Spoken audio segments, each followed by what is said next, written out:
Kalau kalian lihat video ini, itu artinya kalian sedang melihat aku belajar public speaking dari nol. Aku akan berbicara semua topik yang random. Bisa dari sebuah benda, dari sebuah hal, atau dari sebuah peristiwa. Aku akan berbicara tentang topik tersebut selama 5 menit, tanpa dijeda dan tanpa diedit. Hai, aku Malima Sukri, 28 tahun. Ayo kita mulai. Kenangan. Hari ini aku akan bahas tentang kenangan. Apa sih sebenarnya kenangan itu? Kenangan itu yang pertama adalah sebuah ingatan. Manusia mengenang sesuatu karena dia berusaha mengingatnya. Ketika dia tidak mengingatnya, dia tidak akan mengenang apapun. Aku pernah mengatakan seperti ini, masa lalu itu jangan dilupakan, tapi berhenti untuk mengingatnya. Apa maksudnya adalah, masa lalu itu tidak pernah akan hilang dari pikiran kita sebenarnya. Tapi masa lalu itu akan dilupakan ketika kita tidak berusaha untuk mengingatnya. Jadi jangan pernah melupakan masa lalu. Semakin kamu berusaha melupakan sesuatu, maka pikiran itu akan semakin kuat, ingatan itu akan semakin kuat. Tapi berusaha saja untuk tidak mengingatnya. Sehingga apapun terjadi masa lalu, terutama hal-hal yang menyedihkan atau hal yang kurang baik bagi dirimu, akan sirna karena kamu tidak pernah berusaha mengingatnya. Barang-barang yang kamu tinggalkan di suatu tempat, barang-barang yang kamu tinggalkan di suatu gudang, lama-lama akan rusak kalau kamu tidak sering membukanya dan tidak sering merapikannya. Begitu juga lah ingatan. Lalu apa efeknya ingatan terhadap sebuah kenangan? Ingatan itu sangat penting dalam sebuah kenangan. Ada ingat-ingatan yang harusnya diingat, tapi ingatan tersebut yang mudah-mudahan bisa membuat kita lebih baik lagi ke depannya. Jadi masa lalu bukan berarti harus dilupakan semuanya. Ada ingatan-ingatan yang penuh kenangan, yang kadang ketika mengingatnya kita akan merasakan kebahagiaan. Tapi ingat, jangan berlebihan. Kalau berlebihan yang terjadi apa? Kalau kalian hanya mengingat masa lalu dan membayangkan kebahagiaan-kebahagiaan yang kalian alami pada saat itu, yang terjadi apa? Kalian tidak akan bisa menikmati masa yang sekarang. Dan pastinya kalian akan risau dengan masa depan. Itulah dampak negatifnya kalau kalian terlalu sering mengingat masa lalu. Yang terbaik adalah mengingat masa lalu tentang kebaikan-kebaikannya. Untuk sebagai motivasi diri untuk membuat kebahagiaan-kebahagiaan yang baru di masa depan atau di masa sekarang. Yang kedua adalah menjadikan masa lalu atau ingatan-ingatan tentang kenangan di masa lalu itu sebagai motivasi. Misalnya ada kesalahan-kesalahan, kegagalan-kegagalan yang dulu pernah kita terjadi, itu sebagai bahan refleksi kita untuk menciptakan perubahan di masa kini dan pastinya di masa depan. Jadi masa lalu kita gunakan sebagai bahan percobaan bagi kita, sebagai modal kita untuk meniti masa depan yang lebih bagus lagi. Oke, itu yang pertama. Yang kedua adalah setiap kenangan itu memiliki cerita. Cerita itu bisa dibagi-bagi, ada cerita yang sedih, ada cerita yang menyenangkan, atau ada cerita yang sulit dilupakan.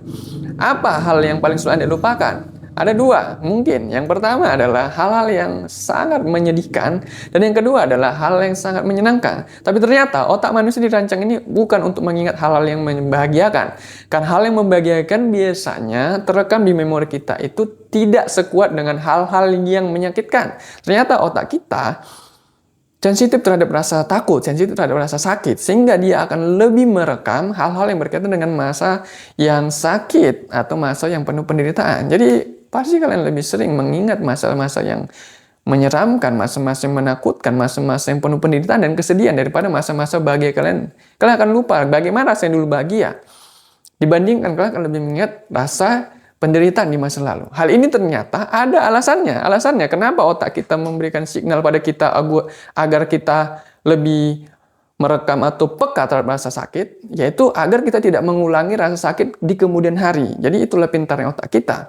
Jadi otak kita membuat diri kita agar kita tidak merasakan rasa sakit atau rasa takut yang sama seperti yang dilalui pada zaman dulu, ya.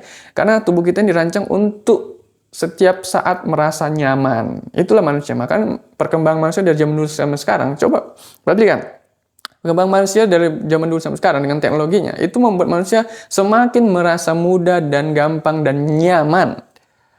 Itulah naluri tubuh manusia. Kita itu pengen tubuh kita itu merasa nyaman. Dulu nggak ada rumah, kita menciptakan rumah. Dulu nggak ada kendaraan, kita menciptakan. Intinya manusia itu pengen tubuhnya itu terasanya nyaman. Baik, yang ketiga adalah ternyata ada medium-medium yang akan membuat ingatan kita, kenangan kita itu lebih gampang melekat, lebih gampang diingat. Jadi kalau kalian ingin mengingat suatu kenangan, maka kaitkanlah dengan medium-medium seperti berikut ini. Misalnya apa? Yang paling sering aku alami itu adalah lagu.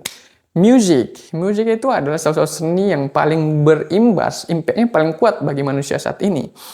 Bayangkan, hampir semua orang mungkin menikmati musik dan hampir semua orang suka dengan musik, walaupun ada mungkin beberapa yang tidak suka dan tidak pernah dengar musik. Tapi kebanyakan orang menjadikan musik sebagai bahan untuk membuat dia rileks atau untuk membuat dia mengenang sesuatu. Termasuk aku, dulu aku waktu zaman sekolah dulu mengaitkan sebuah lagu dengan seseorang, mengaitkan sebuah lagu dengan sebuah tempat. Jadi ketika aku berada mendengar lagu tersebut, aku bisa mengingat dengan jelas momen saat itu, kenangan yang terjadi saat itu.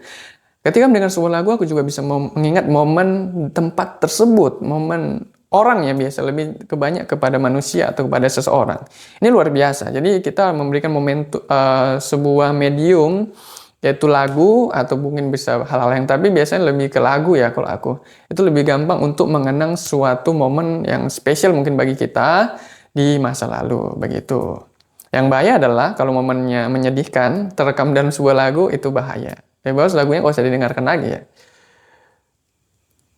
Kemudian, nah jadi yang terakhir adalah tentang ingatan ini adalah ingatan ini bisa berbahaya bagi kamu kalau ingatan-ingatan tersebut adalah ingatan-ingatan yang buruk dan ingatan ini akan bagus bagi kamu kalau ingatan-ingatan tersebut adalah ingatan yang baik. Jadi seperti yang kubilangkan di awal tadi, jangan terlalu intens atau berlebihan untuk mengenang sesuatu. Kalaupun ada benda-benda, medium-medium yang mengingatkan Anda pada sesuatu, kalau bisa, kalau sesuatu yang buruk terjadi terhadap medium tersebut, lebih bagus ditinggalkan atau disingkirkan. Karena ingatan-ingatan masa lalu tadi itu bisa berdampak kepada kondisimu saat ini dan kondisimu nanti di masa depan. Lebih bagus kita fokus kepada hari ini, menikmati hari ini, dan fokus untuk meniti sesuatu yang baik di masa depan nanti. Begitu saja pembahasanku kali ini tentang kenangan, spesifik dengan memori. Terima kasih. Ciao.